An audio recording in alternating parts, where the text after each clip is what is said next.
Hello friends, welcome to MD kitchen. ಇವತ್ತು ನಾನು ತೊಗರಿಬೇಳೆ ಹೋಳಿಗೆ ಮಾಡೋದು ಹೇಗಂತ ತೋರಿಸ್ತಾ ಇದ್ದೀನಿ, ಬನ್ನಿ. ಮೊದಲು ನಾನಿಲ್ಲಿ ಕಣ್ಕನ ರೆಡಿ ಮಾಡ್ಕೊಳ್ತಾ ಇದ್ದೀನಿ. 2 ಕಪ್ಪಷ್ಟು ಮೈದಾ ಹಿಟ್ಟನ್ನ ತೊಗೊಂಡಿದ್ದೀನಿ. ಅರ್ಧ ಸ್ಪೂನಷ್ಟು ಅರಿಶಿನ ಪುಡಿ. ಅರಿಶಿನ ಪುಡಿ ಹಾಕಿದ್ಮೇಲೆ ಚೆನ್ನಾಗಿ ಮಿಕ್ಸ್ ಮಾಡ್ಕೋಬೇಕು ಹಿಟ್ಟನ್ನು, ಅರಿಶಿನ ಪುಡಿನ. ಹಿಟ್ಟನ್ನ ಮಿಕ್ಸ್ ಮಾಡ್ಕೊಂಡಾಗಿದೆ. ಈಗ ನೀರನ್ನ ಹಾಕ್ಕೊಳ್ಳೋಣ. ಫಸ್ಟು 1 ಕಪ್ಪಷ್ಟು ನೀರು ಹಾಕ್ಕೋಬೇಕು, ಆಮೇಲೆ ನೋಡಿ ಹಾಕ್ಕೋಬೇಕು. ಮತ್ತೆ ನಾನಿಲ್ಲಿ 1/4 ಕಪ್ಪಷ್ಟು ನೀರು ಹಾಕ್ಕೊಂಡು ಮಿಕ್ಸ್ ಮಾಡ್ಕೊಂಡಿದ್ದೀನಿ. ಮೈದಾ ಹಿಟ್ಟನ್ನ ಚೆನ್ನಾಗಿ ನಾದ್ಕೋಬೇಕು, ಅವಾಗೆ ಅದು ಸಾಫ್ಟಾಗಿ ಬರೋದು. ಕೈಗೆ ಸ್ವಲ್ಪ ಎಣ್ಣೆ ಹಾಕ್ಕೊಂಡು ಇದನ್ನು ನಾದ್ಕೊಳ್ತಾ ಇದ್ದೀನಿ.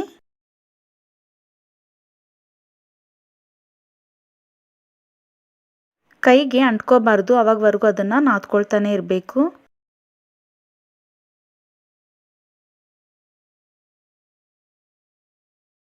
ಕಣಕ ಈಗ ರೆಡಿಯಾಗಿದೆ.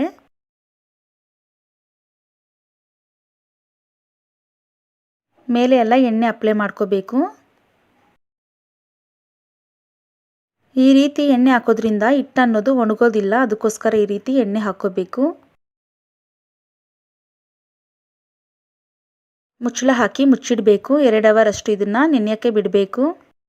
2 ಅವರ್ ಆದಮೇಲೆ ನೋಡೋಣ ಬನ್ನಿ. ಹಿಟ್ಟು ಚೆನ್ನಾಗಿ ನೆಂದಿದೆ, ಈ ಥರ ಬರಬೇಕು ನೋಡಿ. ಕಣಕ ರೆಡಿಯಾಗಿದೆ.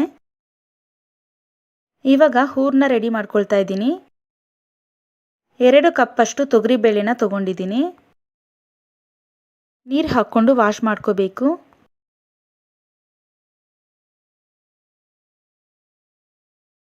ತೊಗರಿಬೇಳೆನ ಈಗ ವಾಶ್ ಮಾಡ್ಕೊಂಡಿದ್ದೀನಿ. ಈಗ ಸ್ಟವ್ ಆನ್ ಮಾಡಿಬಿಟ್ಟು ಇದಕ್ಕೆ ನೀರನ್ನ ಸೇರಿಸ್ಕೊಳ್ತಾ ಇದ್ದೀನಿ. ಬೇಳೆ ತೊಗೊಂಡಿದ್ನಲ್ವ, ಅದೇ ಕಪ್ಪಲ್ಲಿ ನಾನಿಲ್ಲಿ 4ರಿಂದ 5 ಕಪ್ಪಷ್ಟು ನೀರನ್ನ ಹಾಕ್ಕೊಂಡಿದ್ದೀನಿ. ಬೇಳೆನ ಪೂರ್ತಿಯಾಗಿ ಬೇಯಿಸ್ಕೋಬಾರ್ದು, ಅರ್ಧ ಭಾಗದಷ್ಟು ಮಾತ್ರ ಬೇಯಿಸ್ಕೋಬೇಕು. ಬೇಳೆನ ಕೈಯಲ್ಲಿ ತೆಗೆದು ನೋಡಿ, ಈ ರೀತಿ ಕಟ್ಟಾಗಬೇಕು. ಬೇಳೆ ಇಷ್ಟು ಬೆಂದರೆ ಸಾಕು. ಈಗ ಸ್ಟವ್ನ ಆಫ್ ಮಾಡ್ಕೊಳ್ತಾ ಇದ್ದೀನಿ. ಸ್ಟವ್ ಆನ್ ಮಾಡಿ ಒಂದು ಪಾತ್ರೆ ಇಟ್ಕೊಂಡಿದ್ದೀನಿ. ಅದರಲ್ಲಿ 2 ಕಪ್ಪಷ್ಟು ಬೆಲ್ಲನ ಹಾಕ್ಕೊಂಡಿದ್ದೀನಿ. 2 ಕಪ್ ಬೇಳೆಗೆ 2 ಕಪ್ಪಷ್ಟು ಬೆಲ್ಲ ತೊಗೊಂಡಿದ್ದೀನಿ. 1/4 ಕಪ್ಪಷ್ಟು ನೀರು ಹಾಕ್ಕೋಬೇಕು. ಬೆಲ್ಲನ ಪಾಕ ಏನು ಮಾಡೋಕ್ಕೆ ಹೋಗಬಾರ್ದು, ಬರೀ ಕರಗಿಸ್ಕೊಂಡ್ರೆ ಸಾಕು. ಬೆಲ್ಲ ಚೆನ್ನಾಗಿ ಕರಗಿದೆ. ಬೇಳೆಯಲ್ಲಿರೋ ನೀರನ್ನೆಲ್ಲ ಚೆನ್ನಾಗಿ ಬಗ್ಸ್ಕೊಂಡಿದ್ದೀನಿ. ಬೇಳೆನಲ್ಲಿ ಸ್ವಲ್ಪನೂ ನೀರು ಅನ್ನೋದು ಇರಬಾರ್ದು. ಕರಗಿಸ್ಕೊಂಡಿರೋ ಬೆಲ್ಲನ ಫಿಲ್ಟರ್ ಮಾಡಿ ಹಾಕ್ಕೊಳ್ತಾ ಇದ್ದೀನಿ.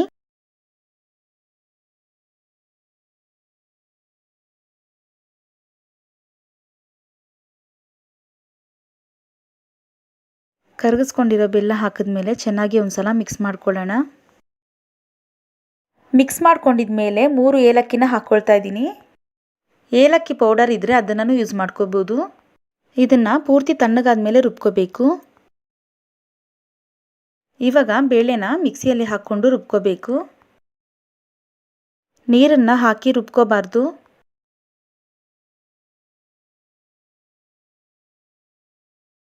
ಮುಚ್ಚಳ ಹಾಕಿದ್ದನ್ನು ರುಬ್ಕೊಳ್ಳೋಣ. ಇವಾಗ ರುಬ್ಕೊಂಡಿದ್ದೀನಿ, ನೋಡೋಣ ಬನ್ನಿ. ಈ ರೀತಿ ರುಬ್ಕೋಬೇಕು. ಕರೆಕ್ಟಾಗಿ ಬಂದಿದೆ ನೋಡಿ.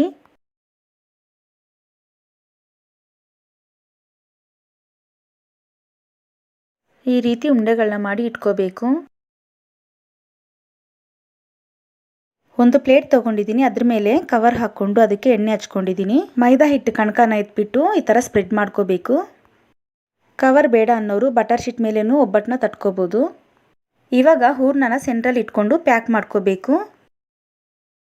ಹೂರ್ಣನ ಪೂರ್ತಿಯಾಗಿ ಪ್ಯಾಕ್ ಮಾಡಿಕೊಂಡು ಎಕ್ಸ್ಟ್ರಾ ಇರುತ್ತಲ್ಲ ಹಿಟ್ಟನ್ನ ತೆಗೆದುಬಿಡಬೇಕು.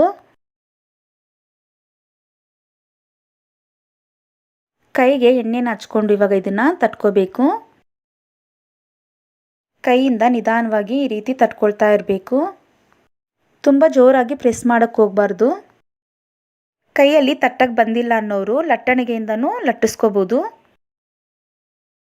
ಒಬ್ಬಟ್ಟನ್ನ ತಟ್ಕೊಂಡಿದ್ದಾಗಿದೆ. ಸ್ಟವ್ ಆನ್ ಮಾಡಿ ಹೆಂಚನ್ನ ಇಟ್ಕೊಂಡಿದ್ದೀನಿ. ಹೆಂಚಿಗೆ ಎಣ್ಣೆನ ಅಪ್ಲೈ ಮಾಡ್ತಾ ಇದ್ದೀನಿ.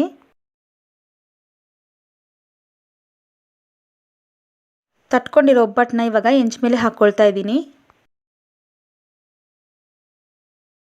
ತುಪ್ಪನ ಹಾಕ್ಕೊಳ್ತಾ ಇದ್ದೀನಿ. ತುಪ್ಪ ಬೇಡ ಅಂದರೆ ಎಣ್ಣೆನೂ ಹಾಕ್ಕೊಂಡು ಮಾಡ್ಕೋಬೋದು. ಈಗ ಇನ್ನೊಂದು ಸೈಡ್ಗೆ ತಿರುಗಿಸಾಕ್ಕೋಬೇಕು. 2 ಸೈಡೂ ಒಬ್ಬಟ್ಟನ್ನ ಚೆನ್ನಾಗಿ ಬೇಯಿಸ್ಕೋಬೇಕು. ಈ ಸೈಡ್ ಎಣ್ಣೆನ ಹಾಕಿಲ್ವಲ್ಲ, ಅದಕ್ಕೋಸ್ಕರ ಸ್ವಲ್ಪ ಎಣ್ಣೆನ ಅಪ್ಲೈ ಮಾಡ್ತಾ ಇದ್ದೀನಿ.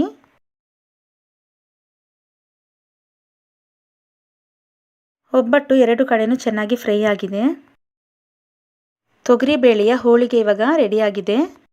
ತುಪ್ಪದ ಜೊತೆ ಸರ್ವ್ ಮಾಡ್ಕೋಬೋದು. ಈ ವಿಡಿಯೋ ನಿಮಗೆ ಇಷ್ಟ ಆದರೆ ಲೈಕ್ ಮಾಡಿ, ಶೇರ್ ಮಾಡಿ ಮತ್ತು ಸಬ್ಸ್ಕ್ರೈಬ್ ಮಾಡಿ. ಪಕ್ಕದಲ್ಲಿರೋ ಬೆಲ್ ಐಕನ್ನ ಕ್ಲಿಕ್ ಮಾಡಿ.